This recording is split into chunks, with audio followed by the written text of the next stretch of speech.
Hello everyone, I hope आप सभी बेहतर होंगे। मैं अंजलि गिरी आप सभी का स्वागत करती हूँ आपके अपने यूट्यूब चैनल एजी क्लासेज में।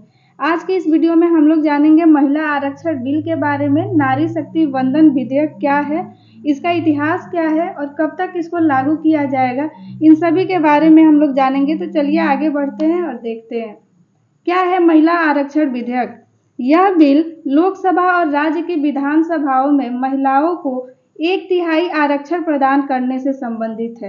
और यह चर्चा में क्यों है, तो आप सभी को पता होगा कि नए संसद भवन में कार्यवाही प्रारंभ हो चुकी है और इसी दौरान लोकसभा की कार्यवाही के दौरान कानून मंत्री अर्जुन राम मेघवाल ने लोकसभा में 128वां संविधान संशोधन विधेयक नारी शक्ति वंदन अधिनियम पेश किया है।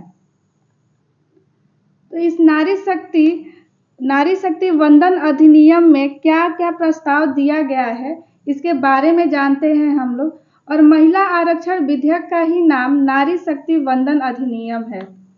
तो इस बिल में नारी शक्ति वंदन विधेयक में केंद्रीय मंत्री ने 4 संशोधन का प्रस्ताव रखा है।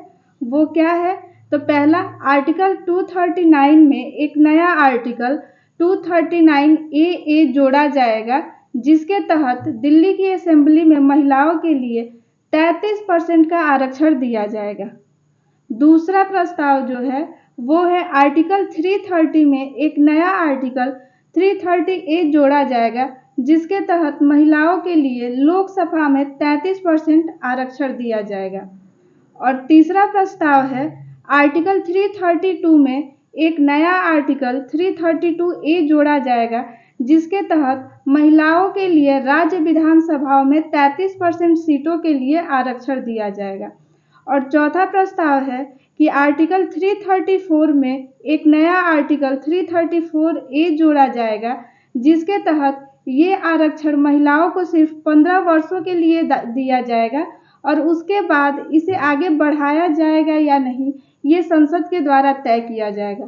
तो इस बिल में कुल 4 संशोधन दिया गया है, 4 प्रस्ताव रखा गया है।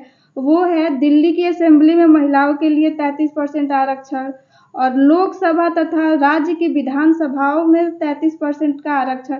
और जो ये आरक्षण होगा ये सिर्फ 15 वर्षों के लिए ही दिया जाएगा। उसके बाद संसद के द्वारा यह तय किया जाएगा कि इसको आगे बढ़ाना है या नहीं बढ़ाना है। तो इस विधेयक को कब तक लागू किया जाएगा, ये कब अधिनियम बन जाएगा, इसको कब तक लागू किया जाएगा, तो यह कानून 2021 की जनगणना और परिसीमन के बाद ही लागू होगा। आप सभी को पता है कि 2021 की जनगणना कोविड की वजह से डिले हो गई, जो अभी तक नहीं हुई है और इसमें अभी टाइम लगेगा। तो ये जो कानून है 2021 की जनगणना और परिसीमन के बाद ही लागू किया जाएगा। मौजूदा कानून के अनुसार परिसीमन 2026 के बाद लोकसभा और राज्यसभा के सीटों में परिवर्तन किया जा सकता है। ये जो अधिनियम है इसमें 33% का जो आरक्षण देने का बात कहा गया है लोकसभा तथा राज्यसभा की सीटों में, तो जो अभी पहले से कानून है उसमें 2026 के बाद ही ऐसा नियम है कि लोकसभा और राज्यसभा की सीटों में परिवर्तन किया जा सकता है, उससे पहले नहीं किया जा सकता। इसीलिए ये जो अधिनियम है वो 2026 यानी कि परिसीमन के बाद ही लागू हो पाएगा। और 2026 के परिसीमन के बाद ही यह निर्धारित भी होगा कि कौन सी सीटें महिलाओं के लिए आरक्षित की जाएंगी। नेक्स्ट आगे बढ़ते हैं और हम लोग देखते हैं महिला आरक्षण बिल का इतिहास क्या है। महिला आरक्षण बिल आता कहाँ से है, तो सबसे पहले 1996 में एच.डी. देवगौड़ा की सरकार में 81वें संविधान संशोधन विधेयक के तहत महिला आरक्षण बिल को संसद में प्रस्तुत किया गया, परंतु यह बिल पारित नहीं हो सका था उस टाइम।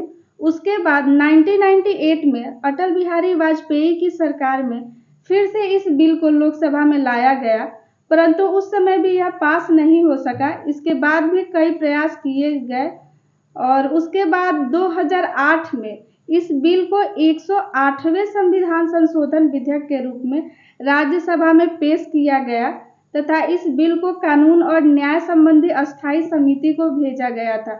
उस समय इस विधेयक के लिए एक अस्थायी समिति का गठन हो चुका था और जिसके बाद ही साल 2010 में ये बिल राज्यसभा से पास हो गया इस बिल को राज्यसभा में तो पास कर दिया गया, लेकिन लोकसभा में इसे पेश ही नहीं किया गया।